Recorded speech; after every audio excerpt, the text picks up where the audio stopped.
For those of you who don't know me, my name's Holly Longair. I'm a member of the Arts Research and Scholarship Committee. So I'm going to moderate. So I'm going to keep an eye on the chat for you, Jeffrey, just to Okay. make sure things are going smoothly. Usually we advise everybody turn off their video during the talk. And then when we reach the Q&A portion at about half an hour to 40 minutes, we will ask you to either use the raise hand function or type your question into chat, and I will keep an eye on that. And I will pass it off to Jeffrey. Okay, thank you very much for that introduction and for those rules. Let me just say before I get into my territorial acknowledgement, which is usually the first thing that I do. First, my slides are modular, so there's really, I'm not going to get through all the slides. We'll dip in the most important conceptual slides are at the beginning, and then it's the examples that come in the middle, and then towards the end come some questions about interdisciplinary methodology. So if I don't reach those end slides, you can ask me about them. But if any of you want the slides, I'm happy to share them with you as well. They're designed to be a very comprehensive look at my research generally, as opposed to being one specific paper. So, again, I say they're modular. So let's not feel stress about getting through all of them. And if questions come in during the presentation, that's not a problem. So the other thing I want to say before I do my territorial acknowledgement is everybody seeing the slides okay? How do they look to you? Should I make them bigger? What's your interface like? They look very clear to me. Can see some at the bottom, like the number of slides, but yeah, they look That's large and okay. clear. Yeah, okay. So everybody's large enough to see and read the slides? Okay, Yep. cool. Should be all good. Very good. Okay, so let's go to the first slide, which is my territorial acknowledgement. Now, this is a longer slide than most of my slides, but it's because what I say on the slide is actually very important.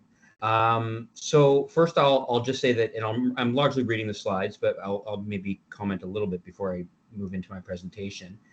I'm speaking to you today from the ancestral lands of the Tikamista people and the Lekwungen Songhees speaking people, now known as the Songhees or the Kosapsum or Esquimalt nations. That's where I live, and my home is. And the KPU campus is, of course, where many of you are located, and our institution is in a region of the South Fraser, which overlaps with the unceded traditional and ancestral lands of the Kwantlen, the Musqueam, the Katzie, the Semiahmoo, the Tsawwassen, and the Pequot and the Coquitlam people. As all of you, I'm sure, know, the university itself is named after the Kwantlen people, and the name means the tireless runner. Just a couple, these are really my own annotations, I think. I think it's important to understand that First Nations on Turtle Island, right, pre-exist settler colonization by millennia, right, meaning thousands of years. And that most of the land in what is today called BC, including the territories on which KPU are situated, are themselves unceded lands. And that means, by the way, that they were never given over by conquest in war or by way of a treaty, except with some exceptions, especially in Vancouver Island. But settler colonialism then means that because the land beneath our feet remains unceded, in large part, that the legal, political, and moral legitimacy of Canada and its system of government should not be uncritically or reflectively taken for granted. We don't need to assume its morality or its justness just by virtue of the fact that it exists. Part 2 of the Constitution Act of 1982, it's always a good time during the territorial acknowledgement to remind people of this, addresses the rights of Aboriginal people in Canada and recognizes and affirms under Section 35(1) the existing Aboriginal treaty rights of the Aboriginal people of Canada. And that, of course, is the basis for nation-to-nation relationships. Now, territorial recognitions, as I say here, are necessary in an educative sense because the Supreme Court of Canada has repeatedly confirmed that Indigenous people have pre-existing sovereignty and a right to self-governance, okay? So Canada, by the way, is also a signatory of the United Nations Declaration on the Rights of Indigenous People, which has been signed by Canada and now has been adopted in BC as well. So just those are just a preface. That's my territorial acknowledgement and sort of a bit of an annotation on it. And so having done that, and I think started us off, I hope in a respectful manner, I'm now going to move into the substance of my presentation. So again, this slide is really to just give you an idea of what it is that I'm going to be looking at and thinking about in my presentation today. It's really probably at the broadest level, this question of what actually is the relationship between the rule of law and democracy, right? How are these two concepts connected? And are they the same thing? Are they synonyms? Are they interchangeable? And if not, how do they differ, right? And then maybe as a bit of a thought experiment, well, is it possible to have democracy without the rule of law, or rule of law without democracy, right? Are these two things, possible in isolation? And then finally, what is the historical link between democracy and the rule of law? And how does it relate to modern constitutionalism specifically? These are the early questions that I need to address before I move into my substantive examples drawn from contemporary Canada and the United States, or out in the final push to some ideas about interdisciplinary research. These preliminary questions have to be asked. So that's what we'll do. So the next slide here is just putting us into the feeling of the field as a modern kind of field. Again, there's a lot about the rule of law that goes back to the ancients. I am perhaps arbitrarily jumping in largely with the moderns and with the idea of social contract theory as it emerged, during Enlightenment. And again, perhaps a bit earlier than Enlightenment, some of these early modern thinkers are crucial here, and maybe also Renaissance thinkers, but I'm not going back to the antiquities. But when we talk about democracy and the rule of law, again, what's the relationship? What we're really asking about when we ask that question, right, is what's actually the relationship between law and politics, right? Again, are they the same thing? Is politics the author of law? Is law are they separate things? If so, isn't the vocation of politics to make law? How do you unwind all of that, right?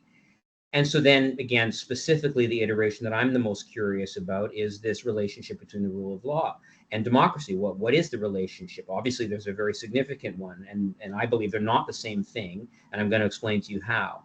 But part of the way I want to do that is I want to introduce you to this idea of droit politique. And droit politique obviously it's French, but it's this idea, I think it comes from the early modern French public lawyer Baudin.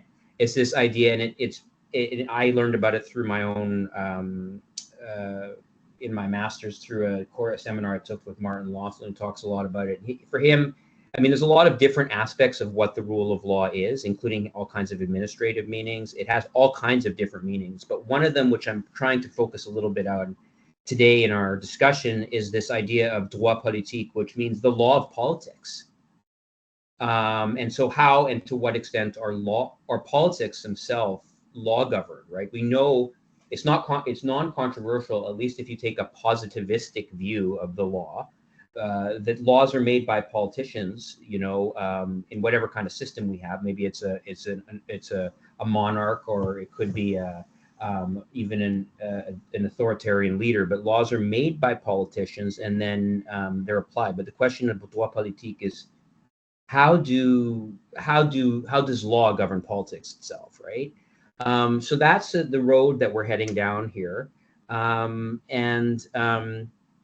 the next picture, for those of you who went to UBC at some point in your academic career, like I did, and probably some of you did, you'll remember the goddess of democracy, which is really, it was erected to remember those who died in Tiananmen Square, and has since that time become a kind of gathering place for human rights activists, in Vancouver and on the UBC campus. And so it is a depiction among many of the goddess of democracy. And if you look at the term, even just unpacking etymologically the language of democracy, what does that mean even? Well, again, anybody who's in political science probably, or does political philosophy, you're really going to know this stuff. So forgive me, it might be just, you know, a little repetitive in terms of basic knowledge, but some of you may not have remembered this even from your courses in undergrad, and it might be far from what you do today. But demos means in the ancient, I believe, Greek, common people, right? And kratos means rule or strength, right? And again, we're not getting into the Greeks in the sense that I'm not going to talk to you about the differing views about, for example, democracy versus aristocracy and other forms of government held by, for example, Plato and Aristotle. But the origins of the term, right? Demos, the common people, with kratos, rule or strength, rule by the common people who have the power, was always articulated, even in pre-modern times, by way of its articulation. Again, there's other forms of government, but largely in contradistinction with monarchy, right? Well, the rule by the one, usually as determined by heredity, and then aristocracy, right? Rule by the best, usually as determined by heredity, and then oligarchy, which is usually some form of rule by the most powerful or wealthy, albeit not necessarily the best, which is why, of course, the ancients uniformly viewed oligarchy as debased, where there were different opinions on aristocracy, monarchy, and democracy. So that's an important bit of background, I think, for folks. And then when we start to think about the rule of law, right, we're talking about law. Oh, I see that. I think somebody, Valerie, wanted to talk about the etymological breakdown of the word demos. So I think, should I stop there? No. Please, Jeffrey, I'm just being picky on the translation. That's all. Well, I think that's fair because this is largely from the OED, the Oxford English Dictionary. So it's not exactly like, it doesn't present. It's not a you know, that's not my area of scholarship, you know, etymology. So I may well be, you know, off base there. So I would be fine with going back to that at the end of the presentation. Yeah, for sure. Okay. Now, on the rule of law, okay, so again, forgive me, maybe I made some mistakes here, but I think this is probably largely correct. The term law is etymologically connected with adjectives for right, or in Old English, straight or upright or true or fitting. And then if you look in other languages, nomos in Greek, droit in French, derecho in Spanish, or directus in Latin, right? So having said that, it's just to kind of get an initial sense of, at least terminologically, how these two things involve a different orbit of ideas. I don't want to make too much of that. Again, that's not really my area of scholarship. Now, again, I'm also presenting to you in this slide, admittedly, what is a kind of, I guess, linear teleological kind of presentation of the key nodes in the development of the rule of law. But I think what I've said to you is that the rule of law, in the way at least I'm presenting to you and talking to you about it today in terms of droit politique and its relationship, especially to democracy, is one that is it's quite a modern invention, and it does come through certain key historical points. So I think it's worth, and it's Western also. It's an entirely a Western production. It's worth looking at what some of those key points are. And again, for those of you who do political theory or have knowledge or background in this area, you know, this is probably something you already know, but I'm just doing this in a preliminary sense to remind members of the audience who might not what some of these key moments were in sort of Anglo-Canadian or Western legal and political history, right?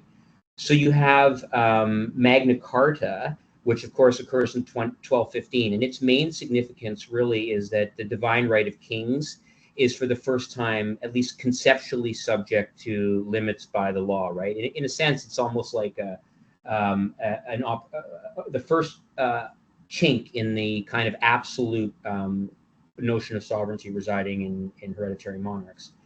And then you have in 1628, as sometime later, okay, by the way, it's not like the Magna Carta ended feudalism in any respect whatsoever. It was just an early glimmer of what some form of modern constitutionalism might one day come to look like, even though it was largely in services of the aristocratic class.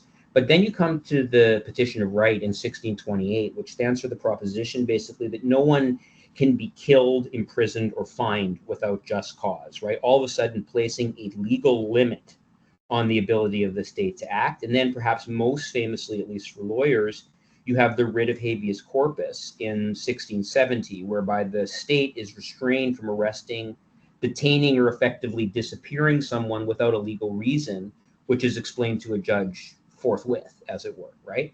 Then you have the Habeas Corpus Amendment Act in 1769, which comes after the restoration of Charles II and sought to send prisoners to all kinds of far-flung parts of the empire where they wouldn't have habeas corpus.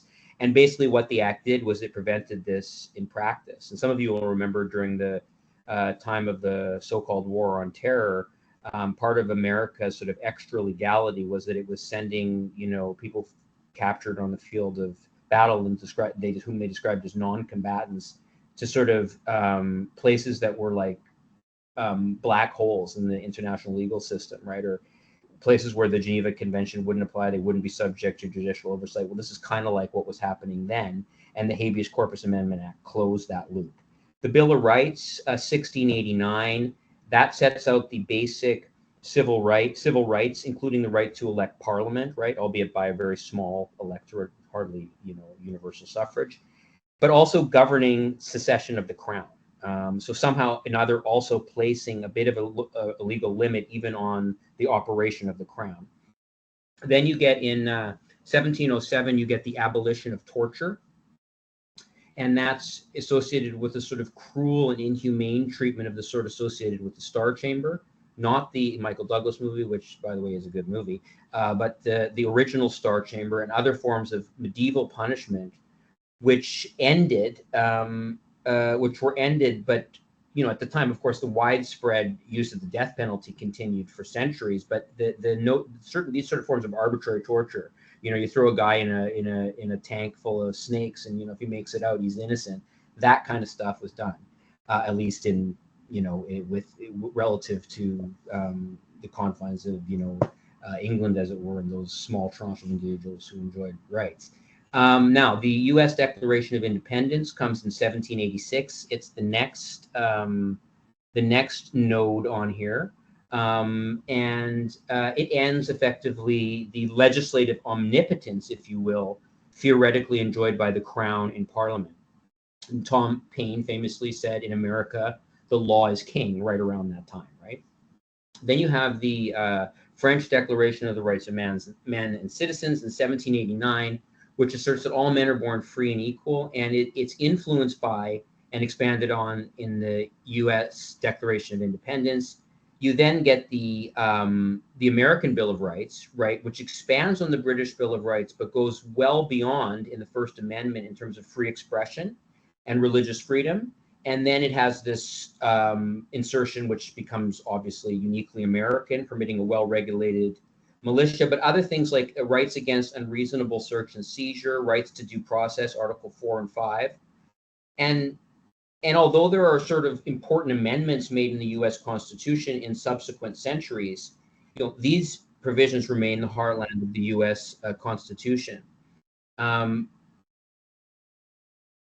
I noted that Valerie made a comment there about the status of women. No, women didn't have status. The founding fathers were slaveholders. All of this is an absolute given.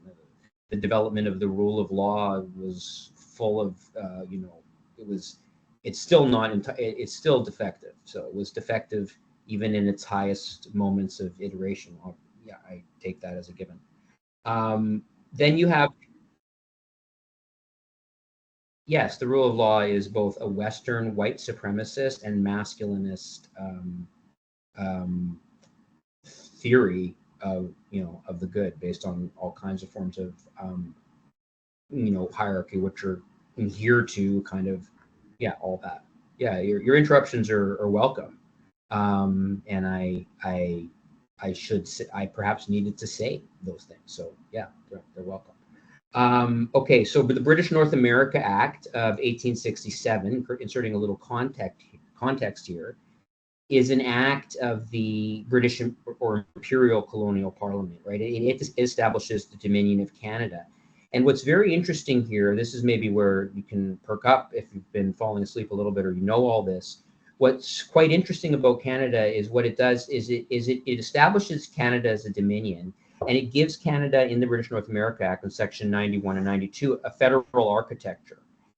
And by implication, that creates a power of judicial review in cases of conflicts between co-equal sovereign governments of the various provinces with the federal government.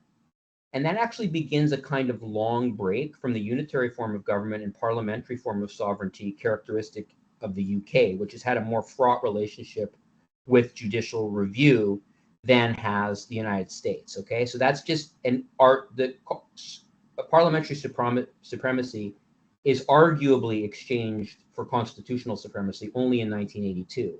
But this is a point at which the mere fact of adopting a federalist architecture, it brings in an element of the rule of law associated with judicial review because it subjects disputes between levels of governments to the judgment of courts, right? And reference to the Constitution in order to make those judgments. The next node on here is the United Nations, the UN Charter, which in 1945 includes Section 33, no relation to Section 33 in the Canadian Constitution, which I'm going to discuss later, which lays the cornerstone for the International Court of Justice to be established to enforce international law as between states, and also for the International Court of Justice to enforce law between states.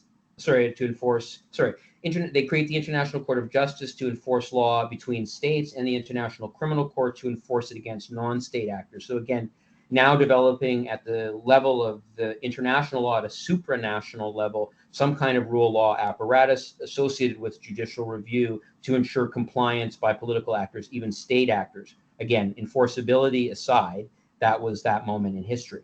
Then you get the United Nations Declaration on Human Rights in 1948, which purports to treat individual human rights as a question of the rule of law to be adjudicated by international tribunals, right? Finally, you have, coming back to Canada, which I've integrated into this evolution, you have 1982, right, where you have the Canada Act passed by the British Parliament. At the same time, and shortly thereafter, you have the Constitution Act passed by the Canadian Parliament, which permits us to amend our own constitution going forward. And that's why we say it patriated the Constitution. Again, you want to talk about gendered language. It patriated the Constitution, brought it home, as it were. And that brought with it the Canadian Charter of Rights and Freedoms at Part 1, as well as new provisions recognizing and affirming the rights of Aboriginal people in Canada, which I referred to in Part 2 in my territorial acknowledgement. And then also, by the way, providing for possible amendment at Part 5, which I'll mention later in my presentation. And among other features in this new constitution were features revising the terms of the relationship between the parties to Confederation, including purporting to elevate the Constitution itself above Parliament in terms of sovereignty by recognizing explicitly in Section 52 the supremacy of the Constitution. So it's what Section 52 says, and we'll talk about it more later if we have time, is that where there's a conflict with the law, and it's because it's not compliant with the Constitution, the Constitution is supreme, and that law shall be struck down as being of no force and effect. So here I want to articulate the problem, and this problem here, I've just given a few pictures of them, is iterated by Professors Slavitsky and Zyblatt, political theorists and political scientists at Harvard, in their book in 2018 called How Democracies Die. And they write, even well-designed constitutions cannot by themselves guarantee democracy. For one, constitutions are always incomplete. Like any set of rules, they have countless gaps and ambiguities. No operating manual, no matter how it should say detailed, can anticipate all possible contingencies or prescribe how to behave under all possible circumstances, right? So again, what they're saying is, what does it mean to think about a constitution or a social contract or supreme law as a guarantor for democracy, right? Consider how elections and the transition of power from one elected government to the next are things that we expect to be law-bound. And when things go wrong, for example, in politics, when the will of the and also what happens when things go wrong in politics, and this is where I get into the question of the protection of minorities shortly, like when the will of the majority, maybe even an illiberal majority, targets a minority or minorities unjustly, what is the law to do? In other words, how is the law to address situations where it's confronting a democratically elected government which claims a popular mandate to do something violative of the rule of law? And by the way, that may soon not be an abstract question for Canadians, just as it may soon not be an abstract question for Americans. So what are some of the potential gaps and ambiguities then in Canada's constitution specifically? And how are they manifest at present, and what might that portend about future? And what might that portend about the future? And how might that relationship between democracy and the rule of law, particularly as expressed in the context of protecting minorities, be compared in the US and Canada, no longer doing the historical thing? That was just introductory at present, right? And so I think I can make some, I hope, relatively non-controversial comments about what makes a democratic state also a rule of law state, at least that people would hopefully not find objectionable, and then move on to talk a little bit about the protection of minorities. Democratic states have free, fair, and open elections at regular intervals.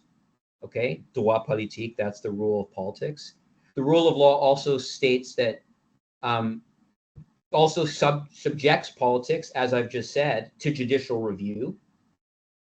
Political actions can be reviewed by judicial authority. Legislation can be reviewed by judges in accordance with the supreme law, higher order constitutional standards. And where either legislation or executive action by a government can't be reviewed by a court of competent jurisdiction for conformity with the law, generally, conformity with law generally, and the Constitution specifically, most people would agree, I think it's relatively non-controversial to say, that at that stage, democracy may slip into authoritarianism because the only check on it, if any, is political. So having sort of introduced the subject matter in that way, I want to talk a little bit about thinking through the relationship between democracy and rule of law through the lens of the protection of minorities, right? Because another key purpose of the rule of law is the protection of minorities, right? And that's my opinion, having looked at this for many years, is that in a general sense, the rule of law state protects minorities, right? Even from and against the will of a democratic majority, right? Well, so in some ways, it's a break on democratic or majoritarian instincts in the interest of human rights or in the interest of justice, right? While, so again, in a general sense, rule of law states at least purport to protect minorities. Whether they do it or not is a different question. Well, authoritarian ones, sometimes they purport to, but they never do, right? And so obviously, though, all states are somewhere on this continuum, right, including our own. And so to the extent that a state claims to be a rule of law state but doesn't actually protect minorities, then its bona fides, right, begin to decline, okay? And it becomes maybe some form of democracy, but it's more of a majoritarianism without sort of legal guardrails, right? So, again, I told you, and I'm just going to close my window here because I'm getting a bit cold.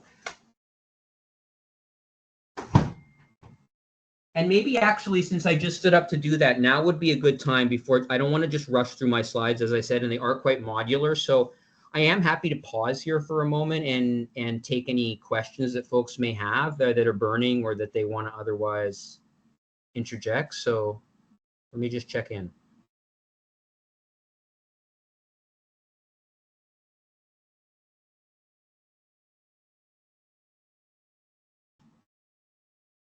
Okay, so I gather that folks are following along okay, and they're with my flow, so that's okay. That's good. I'd like to know how much time I have left, though, so I can judge and make sure that I'm, you know. So you have half an hour left overall. How we divide that between questions, discussion, and your own presentation is up to you. We usually say, I had the number wrong. We usually say 10 to 15 minutes for discussion, but that's up to you. Okay.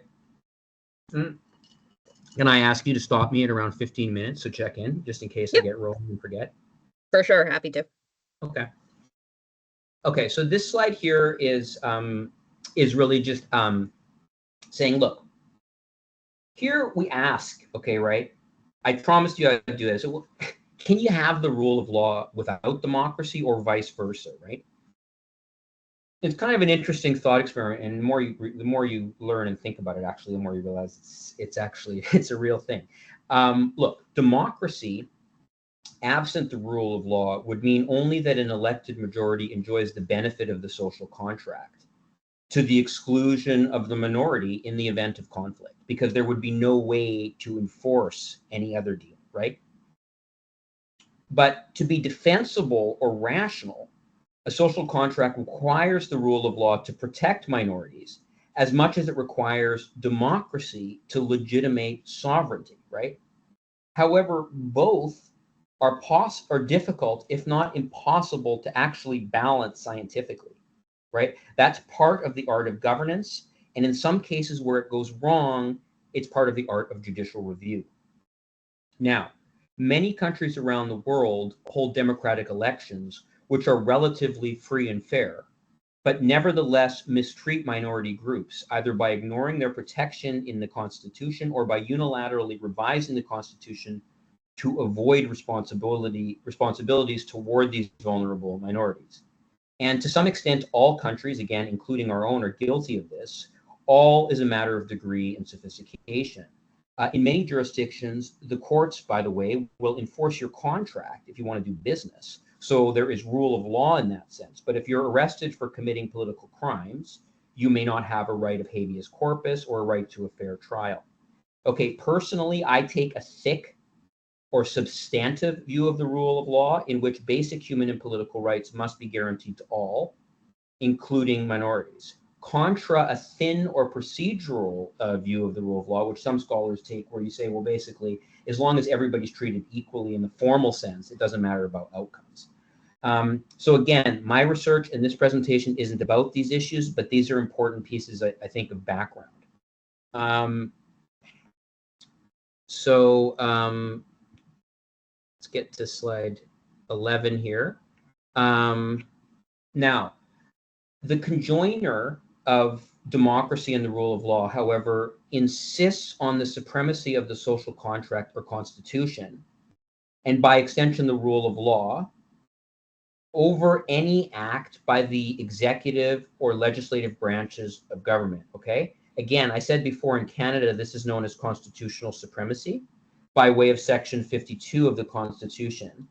In the US, it was established by the United States Supreme Court early in that country's history in 1803 in a famous case called Marbury versus Madison.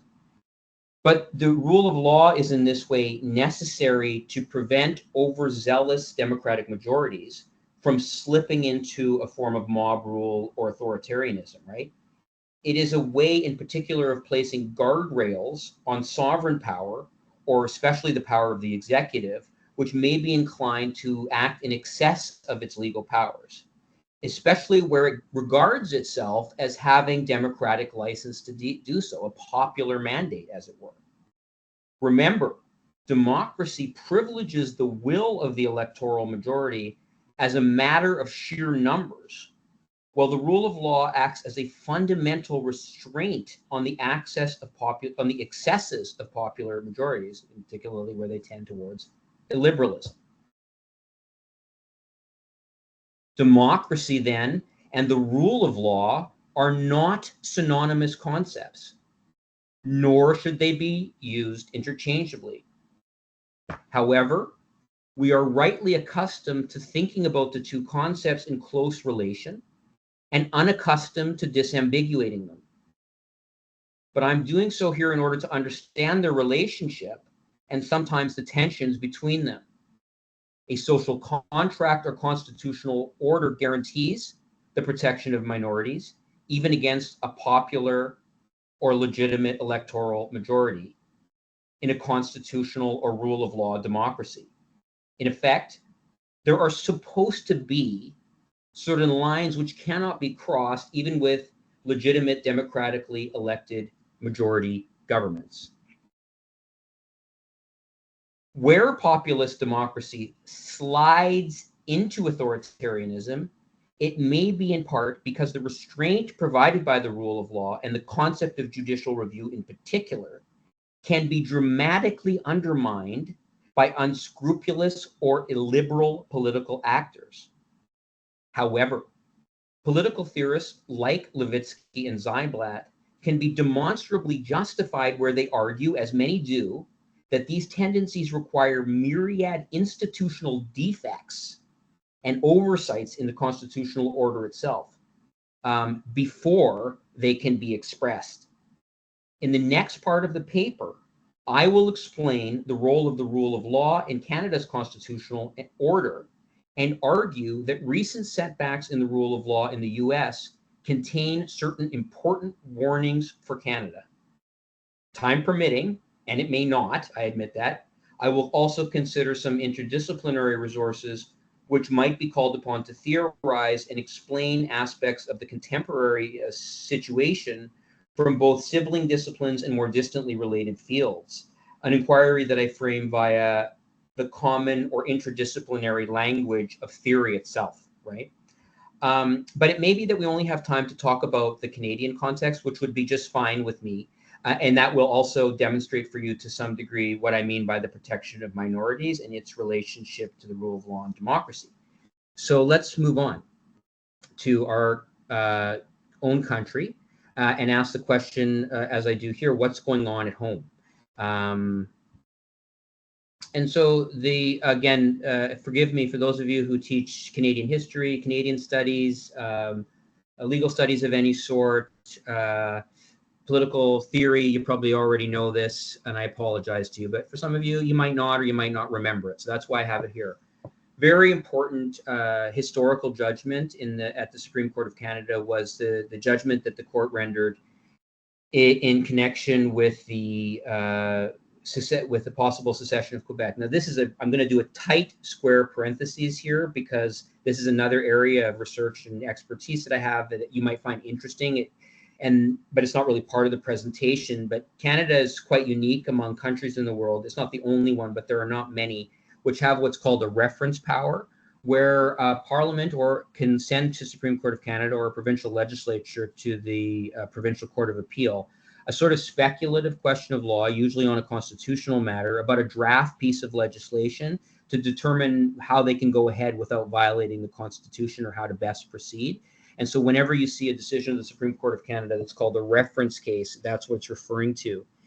And in this case, the reference re-succession of Quebec was when the Chrétien government, which narrowly survived an almost catastrophic secession reference in Quebec, ran an election on promising they would enact what was called the Clarity Act, so that the next time round there would be some legal clarity around what would happen if Quebec unilaterally declared secession. But before they did that, they sent a reference to the court asking them, like, what would this look, could we do this, and what would this look like? And in large part, what they were trying to determine is what would happen, what would be the sort of question which would pass a sufficient legal threshold to create a duty to negotiate, and if so, what was the legal basis for that duty? Was it international law, domestic law?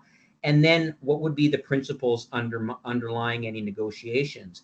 And the court had occasion in so doing to articulate the basic principles or the fundamental principles which it saw as underlying our entire constitutional system, right?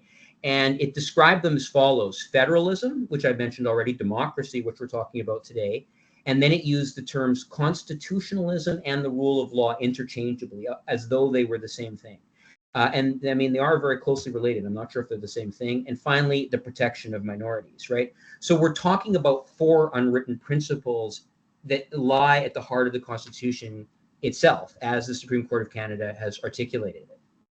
Now, when we go into, when we think about the protection of minorities, there's a lot of different provisions in the Constitution which could apply, including freedom of expression, freedom of religion under Section 2, all kinds of aspects of human dignity, Section 7.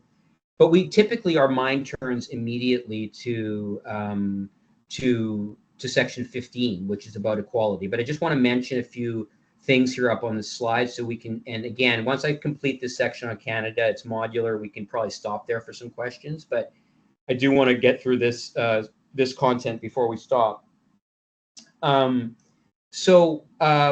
First we have Section 1 of the Constitution, and I you know, one of the crazy things, a lot of people tell you that they know what's in the Constitution, or they have an idea about what's in the Constitution, but typically they're wrong, and typically they also haven't even considered Section 1 of the Constitution.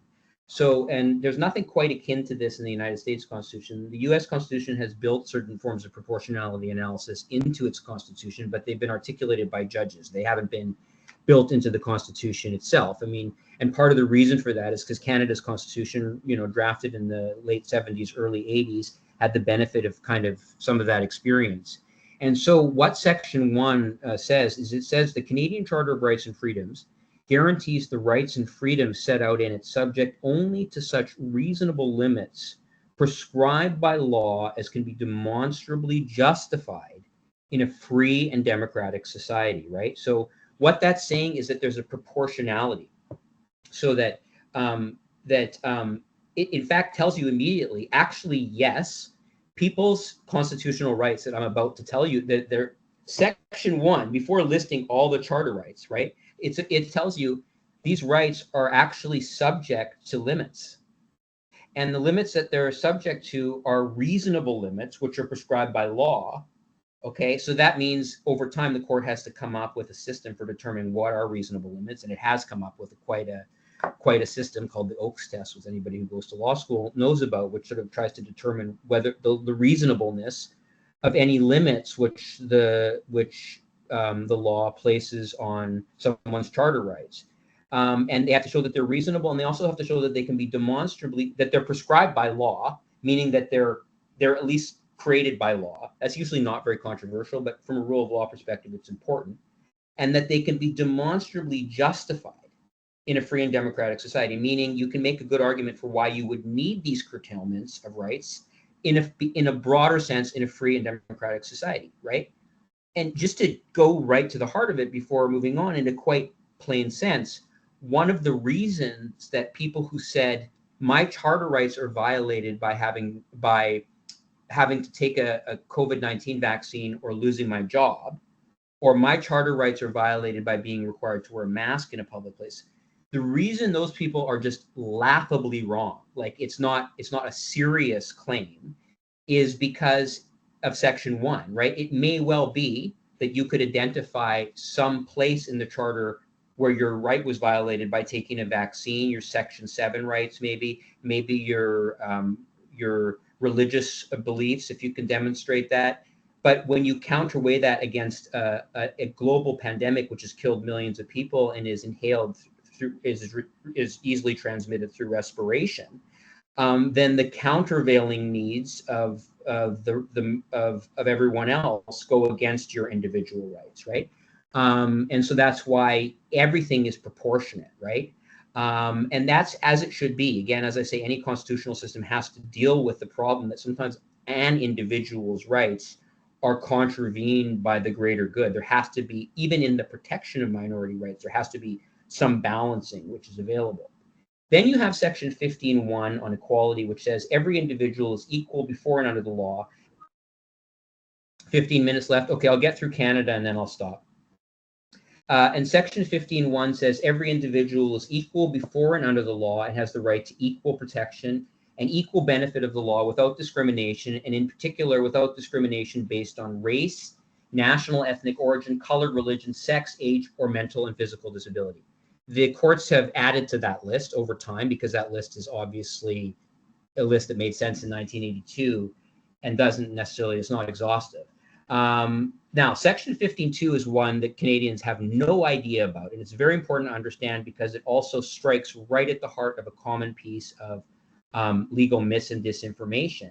And that is that there's no such thing as reverse discrimination in Canada. It's not possible to mount a collateral attack on a affirmative action program, to use the American vernacular in Canada, because Section 2 says says subsection 1 does not preclude any law, program, or activity that has as its object the amelioration of conditions of disadvantaged individuals or groups.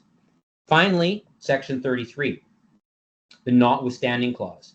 The notwithstanding clause says Parliament or the legislature of a province may expressly declare in an act of Parliament or of the legislature, as the case may be, that an act or a provision thereof shall operate notwithstanding a provision included in sections 2 or 7 to 15 of the Charter.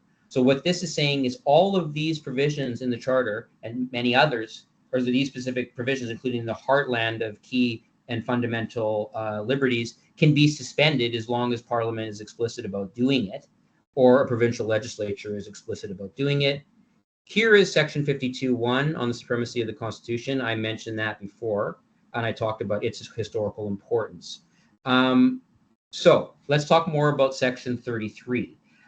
Section 33, which is available to all 10 provincial legislatures and even the federal Parliament itself, if evoked, effectively defangs Section 52 by shielding patently unconstitutional legislation or government action which violates core charter guarantees, including Section 15, from judicial review.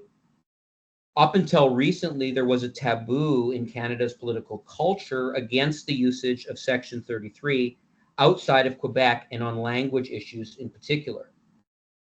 When the Charter was patriated, Quebec did adopt an omnibus usage of the notwithstanding clause on all provincial legislation because it didn't agree to the Charter.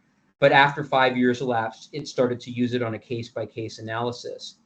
But it was never really used in the English provinces. And the taboo, though, has begun to break down over the past decade as Quebec and other provincial governments pursue policies which they seek to shield from judicial review under Section 33. And so as I've written a lot about the threat to Canada's social contract in the past, based on the increased use of Section 33. And historically, no federal government has ever used Section 33. However, the current Canadian Conservative Party leader, Pierre Poilievre, who's obviously up by 20% in the polls, will likely be the next prime minister, has toyed with the idea, threatening draconian sentences for repeat offenders if elected, and expressing solidarity for provincial premiers threatening to use Section 33 to prevent trans kids from changing pronouns without notifying their parents. In Quebec, the basic civil liberties of religious minorities have been impeded for some time and repeatedly inoculated from charter review by the operation of Section 33 in the infamous Bill 21, the Act respecting the laïcité of the state, colloquially known in English as the secularism law, which restricts the public service or those working for the state in a variety of capacities, from teachers to lawyers to social workers to police. It requires them to refrain from wearing, quote, religious symbols in the exercise of their functions, an obvious violation of Section 15, unlikely to be saved by a proportionality principle under Section 1, hence the use of the notwithstanding clause. Now, additionally, populist conservative governments in Ontario, Alberta, and Saskatchewan, I should say New Brunswick also, have toyed with the idea of using the notwithstanding clause in ways which also target minorities, usually LGBTQS2S plus youth. Almost done here, folks. This is, I think, is a reasonable place to break, and I will. So I'll just say a few remarks before opening it up to questions here. The real question here is, if you can opt out of Section 33, how can it be said that the Constitution is actually supreme, right? If a legislator, be it a provincial legislature or the federal parliament, can opt out of the equality guarantee, that Section 15, or the promise of religious freedom, Section 2A, for example, and any other fundamental right from sections in the enumerated sections, then really, how durable is the rule of law in Canada? And so the question of where we're going next, right, is the one that I was going to move on to give the US example and whatnot, and I won't, but I'll just say this. In a future in which a far rightward populist lurch is possible, even likely, it is worth taking note of how the notwithstanding clause is being used now by socially conservative premiers to avoid charter review by the courts, and how it might be used in the future by a prime minister inclined to break convention and use it. My objective in pursuing this research is the concern that Canada may have a unique constitutional defect, which opens a path for this country which converges more than diverges with the one the Trump era US has been traveling, and to which Freedom House attributes a dramatic shift in Americans' perceptions of acceptable political behavior over the past several years, and an increased willingness to sacrifice democratic institutions for the sake of partisan gain. Okay, and I'll complete my remarks there and hopefully have time for some questions. And I thank you for your patience. It was a long presentation, but I'm glad we got through a key portion. Excellent. Thank you very much, Jeffrey. We have about 8 minutes left. So if you have questions, you can either raise your hand or put it in the chat. And I will call in order. I think I see Greg first. Thanks, Jeffrey. Great presentation.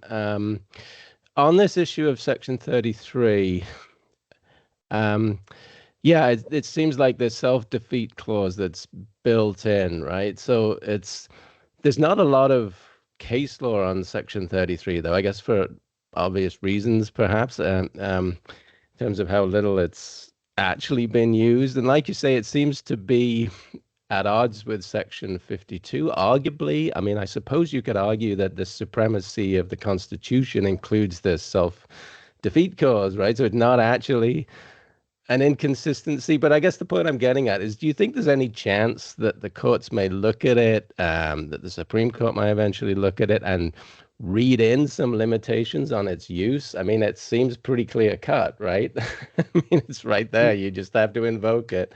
And well, boom, but look, yeah, I mean, you're like me. You're coming at it from a lawyerly background. You can see all of the internal contradictions. I mean, the first contradiction that you're kind of alluding to there is the fact that it's totally a tautology, like, for sure, because it's like, well, how is this a rule of law problem? Because it's part of the rule of law. Section 33 is literally inserted in the in the Constitution, and if it's a time bomb, it's one that's been placed in there. We could talk about the history of it and how it got in there. yeah. But it's in there because of the sort of negotiation process and the limits of Pierre Trudeau's power to push through his vision. And so what it does is it creates an environment in which, compliance with the rule of law is to some extent a matter of convention and good behavior, as opposed to something which is required. And that's very troublesome. Now, you talk about constitutional review of Section 33. I think the point of it is that Section 33, by its very nature, prohibits the possibility of constitutional review, because it says there's nothing to look at. The only possible review is if you didn't follow the proper procedure for reenacting every 5 years, or you didn't set out in the preamble to the bill that you were going to be engaging Section 33 and you tried to do it retroactively, maybe. But in fact, if you could use the proper procedural method for drafting the legislation, the court won't intervene. Right. Yeah. So just procedural kind of approaches. I mean, there's really nothing. I think it is in a sense kind of weird and wrong in a sense to talk about the rule Section 33 actually being as a rule of law problem, because, well, wait, it's actually part of the law, part of the Constitution. But it undermines the possibility of Section 52 and of the rule of law. Okay, thanks. I'll let others have a chance. Yeah. I see Valerie had the next question in the chat, mentioning that Section 33 can only be invoked temporarily for a duration of 5 years, and only, I think, on sections 7 to 15 of the Charter. But she is most interested in why you think the taboo on using that section has been broken. Okay, sure. Good. Both very good questions, Valerie. First, on the usage for 5 years, you're right. It's for 5 years, but you can renew every 5 years. To second, with those provisions, which are among the most fundamental rights, including rights to free expression, rights to assembly, equality rights, fundamental dignity of the human being. I mean, they involve, if those provisions are suspended, we will and are arbitrary and are taken away for 5 years. I mean, en masse, would certainly be an authoritarian society. Now the question of now to get rid of the Constitution. So there's a lot going on here. I see in terms of. Let me go through your questions. Actually, there's so many things in here that I want to look at. I don't want to miss any part of your question, though, Valerie. You said, why do I think it started to happen as frequently as it did? Why is the taboo broken down?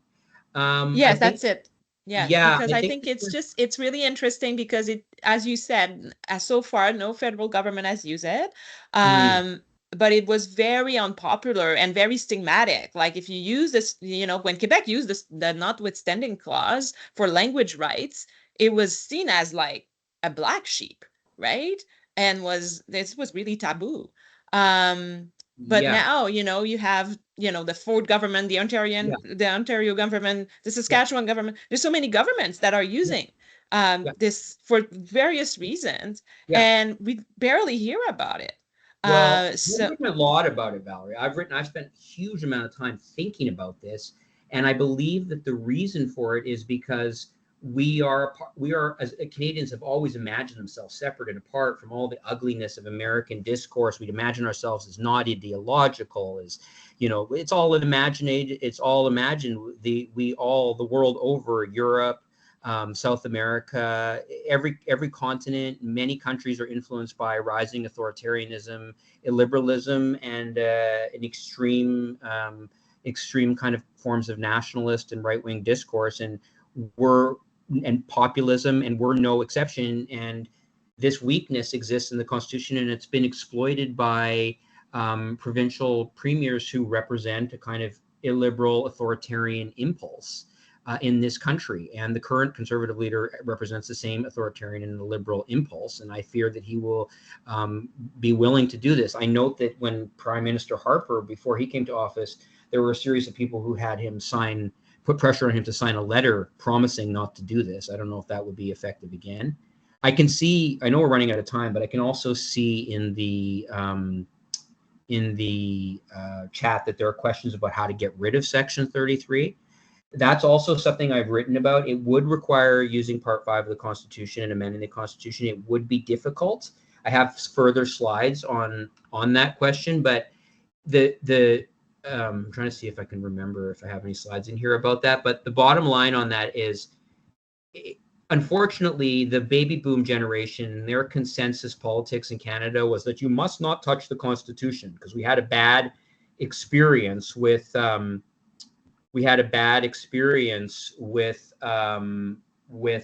Charlottetown and Meech Lake, which were two prior rounds of constitutional negotiation necessitating referendums that didn't end well. We didn't end up with amendments to the Constitution. And now there's a fear, one of them destroyed a Conservative government, brought it to 2 seats. So just a fear of talking about this. But I've said, and this is the article, I've got a link to it on the slide, where it's called "It's Time to Banish the Notwithstanding Clause, the Slow Killer of Canada's Rule of Law."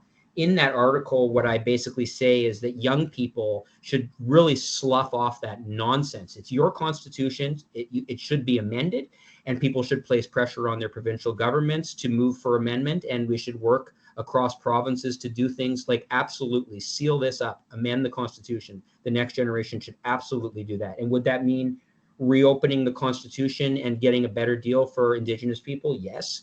Would it mean getting Quebec in? Yes, it would. Do we have to do it? Of course we have to do it. And the costs are just going to get higher and higher, particularly insofar as this toxicity is enabled by the constitutional structure itself. Okay, well, we are unfortunately out of time, but thank you so much, Jeffrey, for a really interesting talk. And our next speaker series talk is going to be on November 6th from Maddie Knickerbocker and Natasha McConnell in the history department. So round of applause, round of applause. I'm never sure how to end these things online. I mean, I don't know. I will say this. Thank you very much, all of you, for being here. If anybody wants to stay here and ask a question, I am happy to stay. If everybody has to go, that's fine too. But if anyone wants to stay and hasn't had a chance to ask a question or raise an issue with me, I'm happy to stay for another 15 minutes.